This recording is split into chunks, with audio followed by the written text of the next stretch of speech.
अस्सलाम वालेकुम नाजरीन, आप देख रहे हैं स्टेट क्राफ्ट और मैं हूं सैयद मुजम्मिल शाह। गुज़श्ता रोज़ कौमी असम्बली के स्पीकर अयाज सादिक साहब की तरफ से अपोजिशन को बाज़ाब्ता मुज़ाकरात की दावत दी गई, जिसको खुशाइन कहा गया, क्योंकि ये जो मुज़ाकराती अमल है ये काफ़ी अरसे से आइसोलेशन का शिकार था। लेकिन इस पर सवाल ये किया जाता है कि दोनों तरफ से क्या इतना मैंडेट है कि कोई सियासी स्पेस पैदा की जाए तहरीक इंसाफ के लिए, अपोजिशन के लिए। क्योंकि एक तरफ PTI की जो लीडरशिप है, जिसके बारे में एक आम तासुर ये है कि पार्टी के अपने बहुत से लोग कहते हैं कि ये कॉम्प्रोमाइज़्ड है, इनके पास ताकत नहीं है। चूँकि खान साहब के ऑफिशियल अकाउंट्स से जो ट्वीट्स किए जाते हैं उसमें मुज़ाकरात का बिल्कुल रास्ता बंद कर दिया गया, लेकिन लीडरशिप चाहती है कि मुज़ाकरात किए जाएँ। दूसरी जानिब हुकूमत पर भी जो शकूक व शुबहात हैं वो ऐसे इंटेंसिफाई हो गए कि मोहसिन नकवी साहब की वज़ारत उज़्मा के हवाले से रूमर्स इतने फैले कि इसहाक डार साहब को रिफ्यूट करना पड़ गया। उन्होंने कहा कि कोई इस तरह का चेंज नहीं होगा, टेक्नोक्रेटिक सेटअप नहीं आएगा। तो इस सारी सूरत हाल में ये मुज़ाकराती अमल कैसे बढ़ेगा, ये बहुत बड़ा सवाल है। और दूसरा ये कि अंसार अब्बासी साहब की तरफ से एक रिपोर्ट पब्लिश होती है जिसमें वो कहते हैं कि बहुत से गैर मुंतखब अफराद हो सकता है कि बानी चेयरमैन तहरीक इंसाफ को इस बात पर कन्विंस कर लें कि वो इज्तिमाई इस्तीफ़े दे दें कौमी असम्बली से, और साथ साथ ये कि जो बाई इलेक्शंस होंगे उनमें भी बॉयकॉट की पॉलिसी को इख्तियार कर लें। अब ये कितना दानिशमंदाना फ़ैसला होगा, ये देखते हुए कि पिछले दौर में PTI के जब उन्होंने 2 असम्बलियों से इस्तीफ़े दिए तो उसके बाद सिर्फ सियासी नुकसान उठाया। क्या ऐसा हो सकता है? Is it on the cards और नॉट? इस तमाम सूरत हाल पर गुफ्तगू का आगाज़ करते हैं। मोहसिन बेग साहब, आमिर इलियास राना साहब और अतर काज़मी साहब ज्वाइन कर रहे हैं। आप तीनों सीनियर सहाफ़ी हैं, तज्ज़िया निगार हैं, आप तीनों का बहुत बहुत शुक्रिया।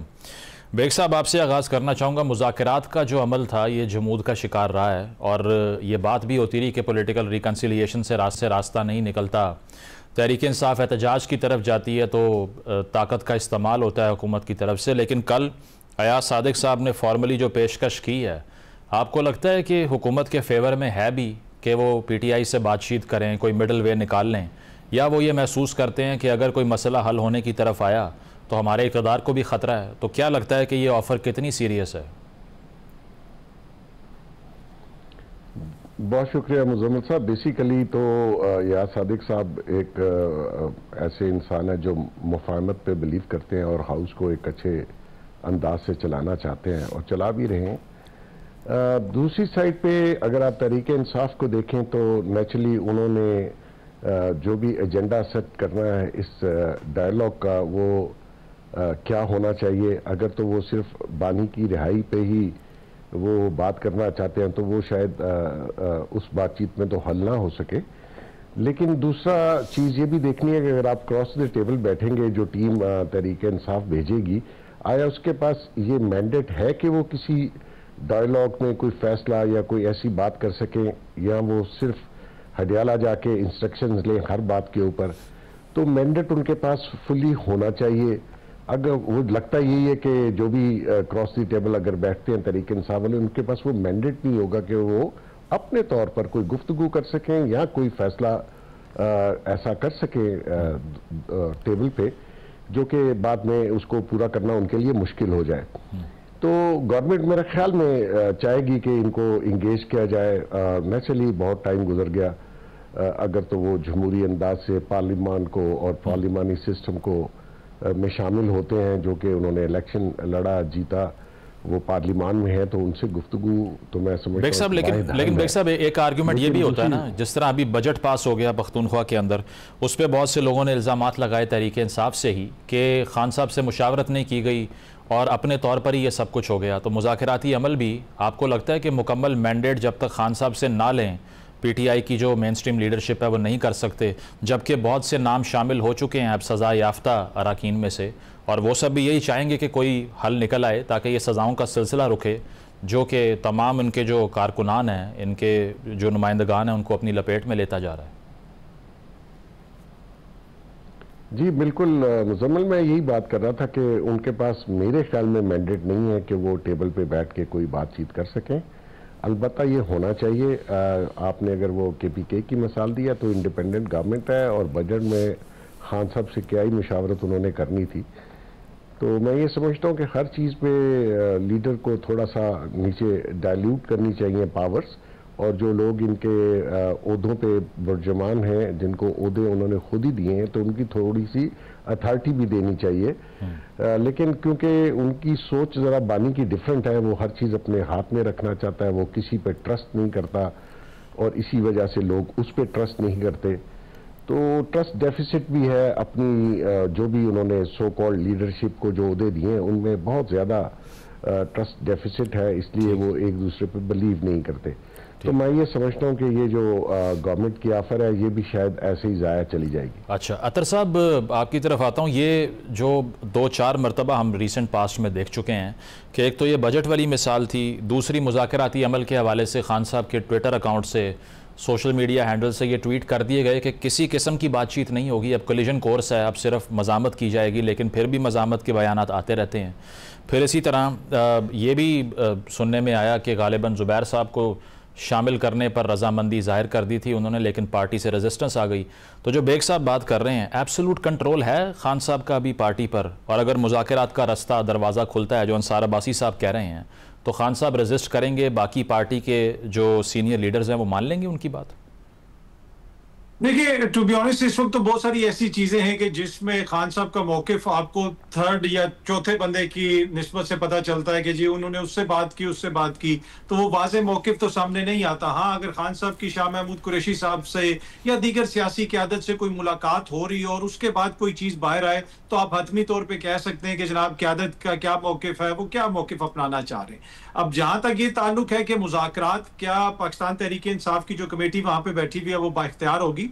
असल क्वेश्चन तो ये है कि जो हुकूमत वाले मुज़ाकरात करने के लिए बैठे होंगे क्या वो बाइख्तियार हैं? क्या हुकूमत का कोई वजीर उनसे मुलाकात भी करवा सकता है? देखे ना, जिस मुल्क में वजीर दिफा टीवी पे बैठ के कहे कि जनाब हाइब्रिड निजाम है और बड़ा पहले हो जाना चाहिए था, बल्कि यहां तक कहे कि जी मैंने तो जो सरकारी फ्लैट है उसकी तज़ीनो आराइश के लिए मैं इधर रिक्वेस्ट करता हूं, उसके तरले मिन्नतें करता हूं। तो बड़ा क्वेश्चन तो ये है कि क्या या सादिक साहब अगर कोई कमेटी बनाते हैं तो उनके पास ये इख्तियार है कि वो इमरान खान को कोई पार्टी को रिलीफ दे सकें या उनकी पार्टी के साथ बातचीत को आगे बढ़ा सकें? तो मैं बेग साहब की इस बात से एग्री करता हूं कि मेरा नहीं ख्याल कि पाकिस्तान तहरीक इंसाफ की क़यादत जो बाहर है उनमें से किसी के पास ये इख्तियार होगा कि वो इमरान खान के बिहाफ पे कोई मामला। और अतर साहब इसके अलावा एक, चूंकि अनफॉर्चुनेटली हमारी सियासत कंस्पिरेसीज का भी शिकार रहती है, सोशल मीडिया पे आर्ग्यूमेंट शुरू हो जाते हैं। अब आजकल जो नया आर्ग्यूमेंट है वो ये है कि ये जिन लोगों को रिलीफ मिल रहा है अदालतों से, पता नहीं वो ऑर्गेनिकली है भी या नहीं। जैन कुरैशी साहब को पहले रिलीफ मिला, शाह महमूद कुरैशी साहब को भी रिलीफ मिल गया। इस पे क्या ख्याल है आपका कि साइफर तो उन्होंने आकर कह दिया था कंटेनर पे खड़े होकर शाह महमूद साहब ने कि खान साहब ये आपकी अमानत है, मैं आपके हवाले कर रहा हूँ, स्टिल ही इज़ गेटिंग एक्विटल्स, लेकिन बाकी लोग जो मुख्तलिफ शहरों में थे जहाँ एहतजाज हो रहे थे वहाँ थे भी नहीं, उनको सजाएं हो रही हैं। जी बिल्कुल, मैं छोटा सा वो फिनिश कर लूं तो मैं इसी तरीके से जिस तरह उधर इमरान खान के बिहाफ पे कोई नहीं कर सकता, इधर भी मुझे मेरा मतलब कि काफी डाउट है कि हुकूमत के पास भी इतना इख्तियार है कि वो बहुत सारे मामलात को हल कर सके। जहां तक आपने इस जानिब इशारा किया, देखें बड़ी बदकिस्मती है टू बी ऑनेस्ट कि यहाँ पे जो अदालत से रिहा होता है वो तो मोतबर होना चाहिए लोगों की नजर में, उसके ऊपर शक व शुबा होना शुरू हो जाता है। लेकिन शाह साहब ने 2 साल जेल काटी है। मेरे ख्याल में सोशल मीडिया पे आपको भी पता है कि कॉन्स्पिरेसी थीरीज और लोगों की पगड़ियां उछालना है, ये मामूल की बात है, किसी के खिलाफ कोई भी बयानिया बना दिया जाता है। लेकिन जो कुछ लोग इस तरह की बातें कर रहे हैं कि जी शाह साहब आएंगे तो माइनस ये हो जाएगा, वो हो जाएगा, मुझे वैसा नहीं लगता है। अभी तो देखे ना, उनकी रिहाई होनी है, वो बाहर आएंगे, उनको सारी चीजों को समझने में, देखने में टाइम लगेगा, उसके बाद ही पता चलेगा कि चीजें आगे किस तरफ बढ़ती हैं। लेकिन अगर शाह साहब जैसी एक आवाज, जो एक मोतदिल आवाज है, जो लड़ाई की बात नहीं करते, वो आके अगर कहीं ना कहीं अपना किरदार अदा करे तो मेरे ख्याल में तो एक पॉजिटिव चीज उससे निकल सकती है। एंड ऑफ द डे ये माहौल कोई खुदा ना खास्ता कोई दुश्मन ममालिक तो नहीं है, आप पाकिस्तान के अंदर हैं ये सारी पार्टियां, जैसा माहौल है, क्या ये पाकिस्तान का इसमें फायदा है? मेरा नहीं ख्याल। तो शाह साहब हो या कोई और हो, कोई भी इसमें अगर कोई किरदार अदा कर सकता है तो मेरे ख्याल में उसको तो अप्रिशिएट करना चाहिए। बिल्कुल, वो खुशाइन किरदार हो सकता है। आमिर इलियास राना साहब, ये जिस जानिब अतर काज़मी साहब ने इशारा किया, बात बिल्कुल ठीक है कि ये बड़ी अनफॉर्चुनेट चीज़ है, एक कौमी रवैया बन चुका है कि जो पॉलिटिशियन अब जेल से भी रिहा हो जाए उसको भी डाउट करते हैं कि पता नहीं डील करके ही आ गया होगा। इवन सहाफ़ियों से मैंने ये देखा है, इवन हमसे ये लोग सवाल करते हैं कि अच्छा अगर आपकी सहाफ़त ठीक है तो फिर आप ज़िंदा क्यों हैं और आप फिर जेल में क्यों नहीं हैं? तो इसका अब क्या जवाब दें? ये कंस्पिरेसी होती है, ये ऑर्गेनिकली लोग रिहा होते हैं, कैसे होता है ये? समझाएं ज़रा आवाम को। देखें, बात यह है कि जो कुछ काज़मी साहब ने कहा, मुझे थोड़ा सा आवाज़ आई, फिर बीच में ड्रॉप हो गई थी, लेकिन जो बात आपने सवाल में कही, तो ये बात तो पीटीआई के हमदर्दों को, उनके फॉलोअर्स को, उनको सियासत को सही समझने वालों को बिल्कुल पता है, आपको और हमें भी पता है। इसमें कौन सा अभाम है कि उन्होंने सियासत में इख्तलाफ राय को दुश्मनी का नाम दिया है। यानी आप इस हद तक चले गए हैं कि टॉलरेंस नाम की कोई चीज़ इस माशरे में रहने नहीं दी। इन्होंने रिश्तों में भी नहीं रहने दी आपस के, फैमिली के, कि इस हद तक कि अगर तुम मेरी बात नहीं मान रहे तो तुम मेरे दुश्मन हो। ये इख्तलाफ राय भी नहीं सुनते। तो वो, मैं तो काफ़ी अर्से पहले मिसाल दिया करता था कि अगर आपको कोई इस किस्म के रवैये वाला बंदा मिल जाए जो सिर्फ अपनी बात सुनाता है और वो ये कहे कि मेरे घर की तार पे मैंने हाथी देखा, आप कहें बिल्कुल देखा होगा, बैठा होगा, उससे बहस ना करें, क्योंकि आप उसे समझा नहीं सकते। सीधी सी बात है। वो फाशिस्ट रवैया अपने हामियों में भी ले आए हैं। अब शाह महमूद कुरैशी ने 2 साल जेल काट लिया, क्या पल्ले रहा? अच्छा, ज़्यादा से ज़्यादा उसके लिए जो आर्गूमेंट करेंगे वो ये कहेंगे उसका बेटा बिक गया था ना, लिहाजा ये दोनों बिक गए, बाप बेटे, उसने मैनेज कर लिया। मतलब उसकी 2 साल की जेल, वो अंग्रेज़ों के ज़माने से एस्टैब्लिशमेंट के लोग आ रहे थे, पहली दफ़ा आकर के खड़े हो गए। शाह महमूद कुरैशी से इख्तलाफ राय जो मर्जी करे, अगर उन्होंने पीपल्स पार्टी छोड़ी तो वो कोई लोटा बन के नहीं गए थे, एक टाइम पे छोड़ दी, खामोश हुए, दूसरी पार्टी में चले गए। उससे पहले वो PMLN में थे, वहाँ से निकले और जनरल मुशर्रफ के दौर में वो ज़िला नाज़िम बने और मुखालफत में बने उनके हामियों की। ये तो अपनी जगह उनके ऊपर क्रेडिट है, लेकिन जब वो इमरान खान के साथ आए तो उन्होंने कोई कमज़ोरी लम्हा नहीं दिखाया। लेकिन अब वो जो मर्जी कर लें। अब चौधरी परवेज लाई कहीं हैं जो पार्टी के प्रेसिडेंट हैं, को PTI नाम लेती है। शाह महमूद कुरैशी ने तो जेल से खत लिखा था कि यार हम भी कोट लखपत जेल में पड़े हैं, हम भी कैदी हैं, हम भी सियासी लोग हैं, हमसे मशवरा कर लो, हमसे मिल लिया करो। इससे बड़ा कोई वो जख्म अपना लिख के नहीं बता सकते थे। राना साहब मुझे ये बताएं, उसके बाद उन्होंने अपने लीडर को खत लिखा। राना साहब मुझे ये बताएं, जो काज़मी साहब ने कहा है कि ये खुशाइन बात होगी अगर वो जेल से रिहा होते हैं, लेकिन क्या ये बैरिस्टर गौहर के लिए, सलमान राजा साहब के लिए, गंडापुर साहब के लिए खुशाइन बात होगी कि उनकी रिप्लेसमेंट आ चुकी है? अब मैं आपको बताऊं, इसमें जो आपने 3 नाम लिए ना, इसमें सलमान अकरम राजा 3 दफ़ा बाकायदा बगैर कुछ तमहीद लगाए कह चुके हैं कि जब वो आएंगे तो देखी जाएगी। यानी उनको तो खतरा मौजूद है। बैरिस्टर गौहर और जो गंडापुर हैं, मेरा ख्याल है वो वेलकम करेंगे। सियासी लोग हैं, ये वकील हैं अपने तौर पे बैरिस्टर गौहर, लेकिन सियासतदान वो पीपल्स पार्टी में थे पहले, PTI में आए, जीत के आए, और उनके अंदर एक खुशगुफ्तारी भी मौजूद है, नरम रवैया भी, और सख्त भी जहाँ बात करनी होती है वो करते हैं। लेकिन वो ये काम नहीं कर रहे जो सलमान अकरम राजा कर रहे हैं। 3 दफ़ा रेडिक्यूल किया उन्होंने शाह महमूद कुरैशी की हैसियत को, और बड़ी टिका के कि कुछ नहीं है और सब कुछ इमरान खान का चलेगा। भाई कौन कह रहा है इमरान खान के बगैर शाह महमूद कुरैशी कुछ कर सकते हैं? वो तो जो भी करेगा वो फारिग हो जाएगा। जब बैरिस्टर गौहर को चेयरमैन बना रहे थे पार्टी का, तो अली जफर साहब ने 7 मिनट लगाए थे कि हमारा वो बंदा भी बिजी था, हमारा वो बंदा भी बिजी था, लेकिन बस ये फंसा हमारे साथ। आखिर में जो साथ खड़ा था उसका 7वें मिनट पे नाम लिया कि ये बनाए हैं इमरान खान ने चेयरमैन। तो ना तो पार्टी मानती है एक दूसरे को, सब एक दूसरे के खिलाफ हैं। लेकिन इशू ये है कि PTI ने कहीं तो ब्रेक मारनी है ना भाई, कहीं तो किसी को, असद कैसर को दे दे इख्तियार, या उसे भी कह दे कंप्रोमाइज्ड है, फिर पीछे बचता कौन है? अगर आपने सियासत करनी है तो मेरे ख्याल में आज इस वक्त तक, मैं आपको एक छोटी सी बात बता दूं, थोड़ा सा लंबा हो जाएगा, जो पता नहीं ब्रसल्स के ऊपर कोई बात हुई है या नहीं हुई है, जो फील्ड मार्शल का वहाँ पाकिस्तानियों से कोई 1000 से ऊपर लोग थे, वहाँ पे खिताब हुआ है, और उन्होंने वो सारी बात उसमें बताई कि दहशतगर्दी कहाँ थी, इकनॉमिक पोजीशन क्या थी, हमारी फौजी तैयारियाँ क्या थी, और आज हम कहाँ खड़े हैं। उन्होंने बड़ी तसल्ली के साथ बात की सारी, ओवरसीज़ के साथ बड़ी अच्छी उनका डायलॉग था कि आप लोगों ने साथ आना है, लेकिन हम 2030 तक पाकिस्तान को G20 में ले जाएंगे, जो मिनरल्स कुदरत ने हमें दी हैं। जो मेरी बात ओवरसीज़ पाकिस्तानियों ने जिन्होंने उसमें शिरकत की, मेरी उनसे हुई, तो वो एक उम्मीद की बात कर रहे हैं, यहाँ ये लड़ाई की बात कर रहे हैं। लेकिन PTI के लोग, बैरिस्टर गौहर समेत सब चाहते हैं कि डायलॉग होना चाहिए। अब नहीं मान रहे तो वो अकेले इमरान खान नहीं मान रहे। और ये जिन्होंने कल कहा है ना 14 अगस्त की बात हम नहीं करेंगे, आदम सवाती और बाकी, इनका अशर अगले ट्वीट में देख लीजिएगा, जिन्होंने 14 अगस्त के ऊपर कहा है कि हम खुश आइंद करार देंगे कि जनाब इमरान के साथ यकजहती करेंगे, लेकिन ये नहीं करेंगे जो उनकी तरफ से कॉल आई थी। बिल्कुल, ये आप देखिएगा अगले ट्वीट में। ये एहतजाज के हवाले से गालिबन वाकई ये जो अबहाम रहा है क़यादत में वो वाज़ेह था। प्रोग्राम में एक ब्रेक शामिल करते हैं, ब्रेक के बाद वापस आएंगे। Stay with us.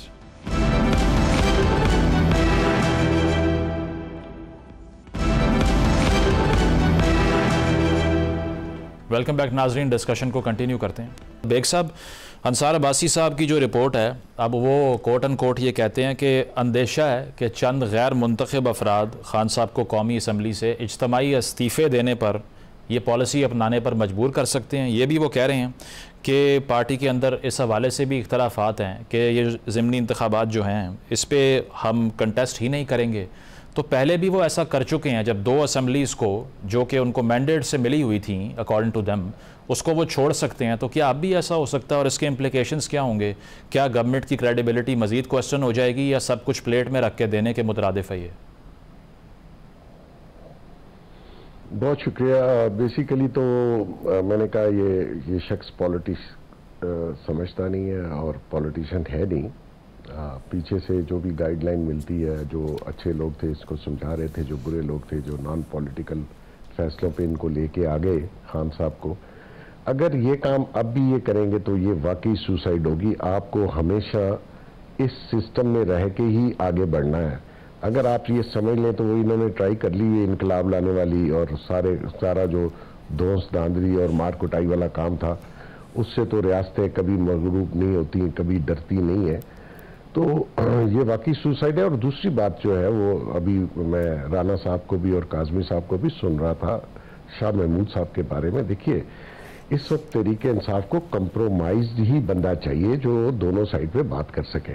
खान साहब खुद भी कंप्रोमाइज रहे हमेशा से, अभी भी बहुत कोशिश की कंप्रोमाइज बनने की, लेकिन अड्डों ने लिया नहीं। शाह साहब कंप्रोमाइज तरीके से ही जेल से बाहर आएंगे और बरी भी हुए, इसमें कोई दूसरी राय नहीं है। तो अगर मेरी दूसरी राय है कि ये ज्यादती नहीं हो जाएगी? 2 साल जेल काट ली है उन्होंने, तो he has paid the price, don't you think so? नहीं, ज्यादती की बात मैं अभी आपको एक्सप्लेन कर देता हूँ। बेसिकली शाह साहब की पहले भी डील हो गई थी। शाह साहब बाहर आ गए, शाह साहब ने सोचा कि मैं इसका चेयरमैन, क्योंकि इमरान खान जेल में चले गए तो उन्होंने सोचा मैं शायद लीडरशिप मुझे मिल जाए, और ये शाह महमूद कुरैशी साहब की बहुत पुरानी ख्वाहिश थी। तो वो ना हुआ और इन्होंने मीटिंग्स और ऑर्गेनाइजेशंस और ये जो सारी काम किया, तो जिनसे कंप्रोमाइज हुआ था उन्होंने फिर इनको अंदर कर दिया। और अब बहुत देर के बाद जो भी सूरत हाल बनी है, ये बरी हुए हैं। 2 साल की कैद का तो नेचुरली कोई डिनाई नहीं कर सकता, लेकिन अब तरीके इंसाफ जो मेरे पास इंफॉर्मेशन नहीं है, मैं अपने एनालिसिस दे रहा हूं आपको कि तरीके इंसाफ शाह साहब को लेगी नहीं, और वो जो बाहर है और जो अंदर है वो ये समझेंगे कि ये शायद कंप्रोमाइज होकर टेक ओवर करना चाह रहे हैं। हालांकि शाह साहब में वो कैपेसिटी नहीं है टेक ओवर करने की। तो उन बेचारों की तो हालत इस वक्त खासी खराब है, ना घर के रहे, ना दूसरा लफ्ज मैं नहीं इस्तेमाल करता। तो रहेगी बात जो आपका क्वेश्चन था बेसिकली कि ये डायलॉग कहाँ पहुंचेंगे। मैं समझता हूँ काजमी साहब कह रहे थे कि जी गवर्नमेंट के पास भी मैंडेट नहीं है। देखिए, गवर्नमेंट अगर डायलॉग करके और जो एस्टेब्लिशमेंट है उनको बताती है कि ये बातचीत हुई है, क्योंकि एस्टेब्लिशमेंट डायरेक्टली इनसे बातचीत करना नहीं चाह रही, तो वो मैं समझता हूँ कि डायलॉग जो है वो दोनों साइडों पे विन विन होगा। डायलॉग करना चाहिए, यही एक रास्ता है। अगर आप असम्बलियों से चले जाएंगे, आप रिजाइन करके चले जाएंगे, तो वो वॉक ओवर है गवर्नमेंट को। गवर्नमेंट इस वक्त स्टेबल हो रही है, हालात आप उसको हाइब्रिड कहें जो भी कहें, हालात जो है वो एस्टेब्लिशमेंट की भी फेवर में है और सरकार की भी फेवर में है, और वो दोनों जो है वो इस वक्त पाकिस्तान की बेहतरी का सोच रहे, तो इनको शामिल होना चाहिए। कहीं दूर जाके कंप्रोमाइज हो जाता है जब आप बैठते हैं तो। ठीक है, तो सोल्यूशन यही है कि वो वेट एंड वॉच वाली पॉलिसी होनी चाहिए। काजमी साहब, ये आपकी थ्योरी के जो शाह महमूद साहब हैं उन्होंने प्राइस पे कर ली है, वो बेग साहब तो कह रहे हैं कि उनकी ख्वाहिश हमेशा से थी कि फ्रंट सीट पर आ जाएं, स्टीयरिंग व्हील पर आ जाएं, लेकिन वो हो नहीं सका। डील पहले भी कर ली थी, तैयार नहीं हुए। और दूसरा, इस्टेब्लिशमेंट वाले पॉइंट को भी एड्रेस कर दें कि वो बात नहीं करना चाह रहे। सुहेल वड़ाइच साहब ने तो इन्फॉर्मेशन की बुनियाद पर यह कहा कि बात हो भी रही थी, डील करने को भी तैयार थे, टर्म्स पर जो है वो अग्रीमेंट नहीं हो पाया। खान साहब कह रहे थे कि मुझे वजारत उज़्मा दी जाए, अदरवाइज मैं खामोश होकर इस सिस्टम को बनी गाला बैठ के नहीं मानूंगा। देखिए, एक तो जो शाह साहब की क्या है, टू बी ऑनेस्ट मुजम्मिल भाई, उसमें मेरी थ्योरी तो नहीं है। पूरी कौम के सामने वो 2 साल से जेल में है। देखिए ना, इस वक्त तो क्वेश्चन ये होना चाहिए कि एक शख्स अगर बेगुनाह था तो उसको 2 साल से आपने जेल में क्यों रखा हुआ था? उसको आपने जमानत भी नहीं दी, और आज वो उन मुकदमों में बेगुनाह साबित हो गए। तो क्वेश्चन तो इस वक्त निजाम के ऊपर ये उठना चाहिए ना। यहाँ पे जजेस साहिबान की तनख्वाहों और पेंशन के हवाले से बहुत सारी चीजें रिपोर्ट होती रहती हैं, लेकिन क्वेश्चन तो निजाम अदल के ऊपर है इस वक्त कि अगर एक शख्स बेगुनाह था, उसको 2 साल से आपने जेल में भी रखा, और अब वो 2 साल जब जेल काट लेगा तो उसके बाद जो है बताया जा रहा है कि जी उसको हम छोड़ रहे हैं या वो बेगुनाह है, और उसके ऊपर भी अगर हम फिर क्वेश्चन करना शुरू करते हैं तो वो टू बी ऑनेस्ट अगर मेरे सामने कोई ऐसा एविडेंस हो तो बंदा जरूर क्वेश्चन कर सकता है, पर मेरे सामने अपनी जात की हद तक बात कर रहा हूं। दूसरी जो बात आपने कही कि कोई एस्टेब्लिशमेंट से क्या मामलात हल होंगे, देखिए इसमें 2 चीजें, क्या इस्टेब्लिशमेंट इमरान खान साहब के दबाव में है, क्या इस्टेब्लिशमेंट इमरान खान को कोई डील देना चाहती है? बिल्कुल ऐसी कोई सूरत हाल नहीं है। इस तरह की जो बातें की जाती हैं कि जी इस्टेब्लिशमेंट ने उनको ये, अभी वो उनसे कोई रवैया तब्दील हो गया है, वो उनसे ये ऑफर कर रहे हैं या वो चीज हो रही है, फिलहाल ऐसी कोई सिचुएशन नहीं है। बनी गाला बैठने की कोई बात नहीं हुई कि खामोश हो जाएं, सिस्टम मान लें? जी वो मैं उसी तरफ आ रहा हूं। मैं अभी करंट सिचुएशन की बात कर रहा हूं, जिस तरह रोज यूट्यूब पे कुछ लोग खान साहब को रिहा करवा देते हैं और जेल के दरवाजे खुलवा देते हैं। मैं उस तनाजुर में बात कर रहा हूं कि इस वक्त कोई ऐसी सूरत हाल नहीं है। क्या इस्टेब्लिशमेंट और पाकिस्तान तहरीक इंसाफ के माजी में राब्ते रहे हैं, बातचीत हुई है? बिल्कुल हुई है। मुझे उन लोगों ने बताया जो इन मीटिंग्स के अंदर बैठे रहे, उन्होंने बताया कि कुछ चीजों के ऊपर, और बिल्कुल उनको कुछ चीजें ऑफर की गई कि ये शराइत हैं, आपको माननी पड़ेंगी। आपकी की तरफ से अगर कोई शराइत है तो वो आप बताएं। इवन के अमेरिका से एक मोअज़्ज़िज़ शख्सियत आई, उसने भी जाके कोई चीजें वहां पे खान साहब को जेल के अंदर बताई। बल्कि यहां तक कि एक मौके के ऊपर जब ये मामला मीडिया पे नहीं आया था, तहरीक इंसाफ के एक इंतहाई सीनियर रहनुमा से मेरी बात हुई तो उन्होंने कहा कि हमें बड़ी उम्मीद है कि अगले 2-3 दिनों में कोई खुशखबरी आ सकती है। ये मैं गुज़िश्ता बरस की बात कर रहा हूं। तो राब्ते तो थे, यहां तक कहा गया कि जी खुशखबरी आ सकती है और ये मामलात हल हो सकते हैं, लेकिन उसमें जो एक शर्त थी कि आपने चुप करके बैठना है, निजाम को चलने देना है, वो उस चीज के ऊपर जो है वो मामलात जो आके अड़ गए और फिर चीज आगे नहीं। और काज़मी साहब, इज्तिमाई इस्तीफों पर गौर हो रहा है, और अगर किया जाता है तो क्या फायदा होगा इसका पीटीआई को? देखिए ये तो चीज डिस्कस तो हो रही है। टू बी ऑनेस्ट, अगर कोई इस्तीफे होते भी हैं तो वो खैबर पख्तूनख्वा के अंदर तो मुझे नहीं नजर आता। ये अब डिपेंड करता है कि अगर जिस तरह जिन लोगों को नाअहल करार दिया गया है और वहां पे ज़िमनी इंतखाबात हो जाते हैं, शेख वकास अकरम साहब को भी नाअहल करार दे दिया जाता है और इनको इस तरह पार्लियामेंट से निकाला जाता है, तो फिर तो इसके ऊपर एक सोच है जमात के अंदर, लेकिन इसके ऊपर ना कोई अभी फैसला हुआ है, बल्कि मेजॉरिटी राय यही है कि हमें फिलहाल पार्लियामेंट के अंदर रह के इस मामले को उठाना चाहिए। ठीक है आमिर साहब, ये इज्तिमाई इस्तीफ़ों वाली बात, ये बेनज़ीर साहिबा ने लेसन ये सीखा था मिड-80s का इलेक्शन के बॉयकॉट करके कि दोबारा ज़िंदगी में ये नहीं करना कि सारा मैंडेट आप अपने मुखालिफिन के हाथ में थमा दें। तो ये तहरीक इंसाफ ने 2 असम्बलियाँ तोड़ने के बाद भी लेसन नहीं लिया होगा और दोबारा मैंडेट दे देंगे वो, आपको लगता है? मेरा ख्याल है 2 साल के बाद असद कैसर की तरह की एक प्रेस कॉन्फ्रेंस होगी कि हमारा सबसे बड़ा ब्लंडर वो था। खान साहब ने 2 साल बाद माना था कि मुझे सबसे पहले IMF के पास चले जाना चाहिए था, मुझे ये इकदाम कर लेने चाहिए थे और ये मेरी बड़ी गलती है। जब वो वज़ीर आज़म थे और उसमें ये अखबारात के एडिटर से मीटिंग थी, TV वाले नहीं थे, तो ये मुझे खुद पता है, मैंने खुद सुनी थी बात वहाँ पे भी, मैं उसी हैसियत में गया हुआ था वहाँ पे।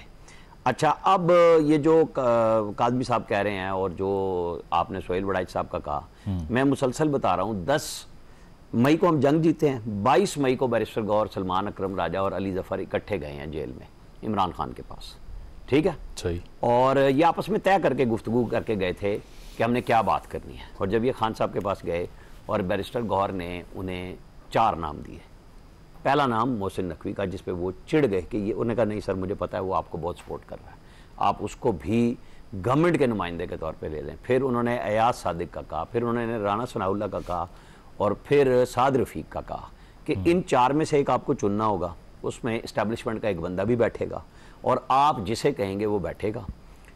और बड़ी क्लैरिटी से बताया कि ये 9 मई वाला वाकया माफ़ी नहीं होगी, इस पर सजाएं होंगी, आप बचत होगी तो आपकी आगे जाके होंगी, ये चलेगा केस, लेकिन आप बैठने की इजाज़त दें, इसके बाद गुफ्तगू होगी कि हम क्या लाहे अमल कर सकते हैं। ये मैं 22 मई की बता रहा हूँ आपको, इसी साल की, जंग जीतने के बाद। जब कह रहे हैं ना कि जी जब जंग जीतने के बाद तो बात नहीं हो रही एक, और ये बात आर्मी चीफ की ज़ाहिर फील्ड मार्शल तो वो बाद में बने हैं, जब पेशावर में मिले थे उसके बाद किसी नंबर 2-3 से इनकी मीटिंग हुई थी बैरिस्टर गौहर की, उस मीटिंग के फॉलो अप में जब ये गए हैं और खान साहब ने कहा मैं सिर्फ इस्टेब्लिशमेंट से बात करूंगा, किसी से नहीं बात करूंगा, ठीक है।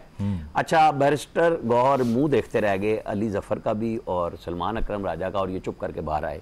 और डेवडी में जेल के इसने बैरिस्टर गौहर ने गुस्से में कहा, आप मेरे साथ तय करके गए थे कि जो मैं बात करने जा रहा हूं आप मुझे सपोर्ट करेंगे, आप दोनों क्यों नहीं बोले? ये चुप कर गए। ये वो बात जो कि जी जो अनासिर हैं जो नहीं जीते हुए, वो उन लोगों की कुछ और कहानी है, उससे अब आज आप रिलेट कर सकते हैं। तो उसने फिर सलमान अकरम राजा को गुस्से से कहा कि मुझे तो आपने पिछले हफ्ते इल्ज़ाम लगाया था कि मुझे कोई कर्नल लेके आता है, आज आप किस कर्नल के साथ आए थे बताएं मुझे, क्योंकि आप अंदर नहीं बोले ना, तो आप बोले। ये थी जी आखिरी गुफ्तगू। उसके बाद से वो पता नहीं दोबारा जितने अलकाबात फील्ड मार्शल को वो दे सकते थे उन्होंने दिए हैं इमरान खान ने, और आज तक ये पोजीशन है। अब ये जो कहानियां सुना रहे हैं ना सारे लोग, हर एक के पास अपना चूरन है। मैंने आपको तीनों नाम कोट किए हैं, जाके सारों से पूछ लें कि क्या गुफ्तगू करके आए थे। और जब वो कहते थे कि टीवी में नहीं देखता, मेरा टीवी बंद है, उस दिन उन्होंने मैसेज दिया जब ये 22 मई के बाद कोई महीने डेढ़ के बाद बैरिस्टर गौर गए थे वहाँ, ये जो इनके वकील हैं ज़हीर चौधरी और एक और नाम मेरे जहन में नहीं आ रहा, ये तीन थे।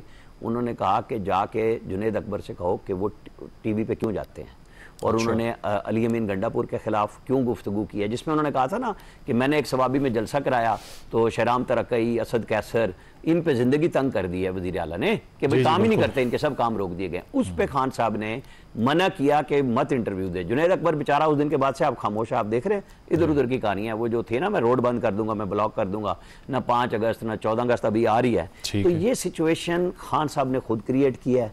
लोगों को कहते हैं जाके बात करो, जब कोई रास्ता आता है तो समझ में नहीं जी मैं तो बिल्कुल नहीं बात करूंगा, गुस्से में आ जाते हैं। अरे भाई वो आपने अपने बंदों से ही कहा हुआ था ना, वो लेके आए थे। प्रोग्राम में एक ब्रेक शामिल करेंगे, ब्रेक के बाद वापस आते हैं। Stay with us.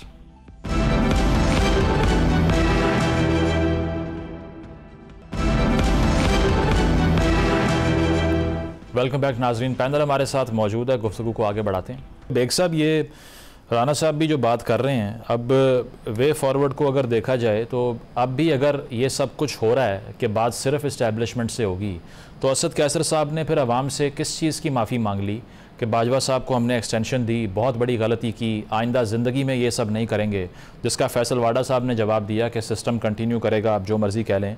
तो अगर तो वो सबक सीख लिया है तो अब तक सियासतदानों से बात नहीं हो रही, अब भी सिर्फ नॉन पॉलिटिकल एंटिटीज से ही डिबेट होगी। देखिए, वो तो उसमें तो बड़ी क्लैरिटी है कि इस्टेब्लिशमेंट इनसे बात नहीं करना चाहती। ये जो राना साहब ने 2-3 नाम लिए, मुझे पता है 2 हफ्ते पहले ये लोग 5-6 दिन इंतज़ार करते रहे, अगलों ने मुलाकात करने से इनकार कर दिया। बेसिकली इनके पास रास्ता वही है जो कि खान साहब इख्तियार नहीं करना चाहते। ये वो शख्स है जो किसी को साथ लेके नहीं चल सकता। ठीक है, इसको वोट मिला, लेकिन पॉलिटिकल सिस्टम में पॉलिटिकल पार्टीज को जिनके बारे में ऐसी गुफ्तगुएं की हैं कि वो इसके गले पड़ी हैं, लेकिन क्योंकि ये यू टर्न लेने के आदी हैं, थोड़ी सी इनको बैक बाइटिंग करने का शौक भी है, हर बंदे की नकल उतारने का भी शौक है। तो ऐसी सूरत में लोग भी जो सीरियस लोग हैं पॉलिटिकल सिस्टम में, वो खान का एतबार नहीं कर रहे। अब ये जो मैं कहानी सुन रहा था कि जी खान ने कहा मुझे पीएम बना दो, मैं बदी गाला नहीं बैठूंगा। मुजम्मल साहब, मैं बिल्कुल आपको क्लैरिटी दे रहा हूँ, ये कभी पॉलिटिक्स मेन स्ट्रीम में नहीं आ सकेगा। अच्छा, ये फौज के साथ जब तक माफी नहीं मांगता, वो इसको एनआरओ नहीं देते, जिसकी मैं आपको बता दूं कोई गुंजाइश नहीं है वहाँ। ये अगर सिस्टम में रह के ये अपने बाकी लोगों को, अपने वर्करों को, एमएनएज एमपीएस को इस तरीके से रगड़ा लगवाना चाहता है, इसकी नज़र में किसी की कोई अहमियत नहीं है। बहुत मौसमकुश और खुदगर्ज इंसान है। ये तो बच्चे भी अपने पांव तले दे दे, इनको क्या लगे वर्कर कौन है। बेग साहब, तारीख हमारी तो ये बताती है ना कि कोई सियासत में हतमी चीज़ नहीं होती। मतलब नवाज शरीफ साहब ने मुशर्रफ साहब का तैयारा लैंड नहीं होने दिया, उनको जहाज़ की सीट से हथकड़ी लगी, उनको जिला वतन कर दिया, लोगों ने कहा ख़त्म हो गई पॉलिटिक्स। आज वो वापस आए हैं, उनकी बेटी जो है वो वज़ीर आला हैं, भाई उनके वज़ीर आज़म हैं। तो सियासत में आपको लगता है कि कोई बंद गली होती है, हम कह सकते हैं ज़िंदगी में ये दोबारा वापस नहीं आएंगे? भाई सियासत करो ना, मैं क्या आपको कह रहा हूं आपके शो में कि आप सियासत करें, आप इनकलाब की बात ना करें। आप रोज उनके खिलाफ एक ट्वीट सिपा सलार के खिलाफ देते हैं, तो क्या ख्याल है आपका, वो आपसे बात करेंगे? एक मिडल मैन होना चाहिए, एक गुफ्तगू का तरीका होना चाहिए। आप सियासत करें, अब आपने खुद ही कहा कि वो रिजाइन करना चाहते हैं, पहले भी ये इस शख्स के जहन में है कि शायद मैं इतना पॉपुलर हूं, और ये उसी बेस के ऊपर इसने 9 मई भी किया, उसी बेस के ऊपर ये KPK से उतरने के बाद आया कि मैं इस्लामाबाद को कॉन्कर करके बैठ जाऊंगा। अभी भी इसके जहन में वही है कि मैं आऊंगा और मैं छा जाऊंगा। भाई ऐसा नहीं होगा। आप सियासत करें, पार्टीज, पॉलिटिकल पार्टीज को एंगेज करें, उनके पास मैंडेट है नहीं है, उनकी वैल्यू है। अच्छा, जिनके साथ अभी ये बैठा हुआ महमूद चिकजई और ये जो सारे इधर काम, उनकी क्या वैल्यू है जी बताएं? वो ला सकते हैं बंदे, वो एस्टेब्लिशमेंट से बात कर सकते हैं? नहीं कर सकते। उनके साथ तो आप बैठ गए, तो बाकी सब आपको गद्दार नजर आ रहे हैं कि जी इनके पास तो हैसियत नहीं है। भाई हैसियत नहीं तो आपकी क्या हैसियत है? सही। आप एंगेज करें, पॉलिटिक्स में रहें, और आपकी बारी आ जाएगी, आपकी जद्दोजहद कामयाब हो जाएगी। आप इन सारों को एंगेज करें, आपकी एक साइजेबल पार्लियामान में मौजूदगी है, उसका फायदा उठाएं। सही। इस पे काज़मी साहब ये आर्ग्यूमेंट तो फेयर है कि अगर आप ये कहते हैं कि जिनके पास ताकत है सिर्फ उनसे बात होगी, तो ये मुस्तफ़ा नवाज़ खोखर साहब या चिकजई साहब, इनके पास भी कोई पॉलिटिकल कंस्टिट्यूएंसी तो इतनी बड़ी नहीं है, तो अगर उनको कबूल कर लिया है तो फिर इनको भी कर लें। जी बिल्कुल, देखें ना, सियासत तो आपकी तभी बढ़ती है जब आप दीगर जो सियासी कुव्वतें हैं उनके वजूद को तस्लीम करें। अगर आप अपनी सियासत के लिए ये समझते हैं कि जरूरी है कि दूसरे का सियासी वजूद खत्म हो जाए, ये तारीख में आप उठा के देख लें, आपका अपना सियासी वजूद भी खत्म हो जाएगा। तो इसमें तो कोई दो राय नहीं है। लेकिन असल इस वक्त इशू ये है कि देखिए, इस वक्त हम इमरान खान साहब को डिस्कस कर रहे हैं, उनके गैर सियासी रवैये को डिस्कस कर रहे हैं, लेकिन जो लोग हुक्मरान बैठे हुए हैं, इन्होंने गुज़िश्ता 4, 5, 8 सालों में कि किस किस्म की सियासत की। इन्होंने तो मुसलसल कहा ना कि एक हाइब्रिड निजाम है जिसका बेनिफिशरी इमरान खान है, हमने उसको खत्म करना है। लेकिन ये आज इतने इररेलेवेंट है कि हम किसी टॉक शो में इनके ऊपर बात भी नहीं करते। आज जेल में बैठा हुआ इमरान खान, जिसकी तस्वीर भी कहीं नजर नहीं आ सकती, हम उसी को डिस्कस कर रहे हैं। क्यों डिस्कस कर रहे हैं? क्योंकि सियासत अवामी वोटों से जो है वो अपनी ताकत लेती है। जब मियां साहब के पास वोट की इज्जत दो वाला बयानिया था, लोग उनकी बात करते थे। यहाँ पे मियां साहब पे पाबंदी लगाई जाती थी कि जी मीडिया पे वो अपीयर नहीं हो सकते, लेकिन बात उनकी होती थी। तो आज इस वक्त इमरान खान साहब के पास सियासी ताकत क्या है? उनके वोट का वो जो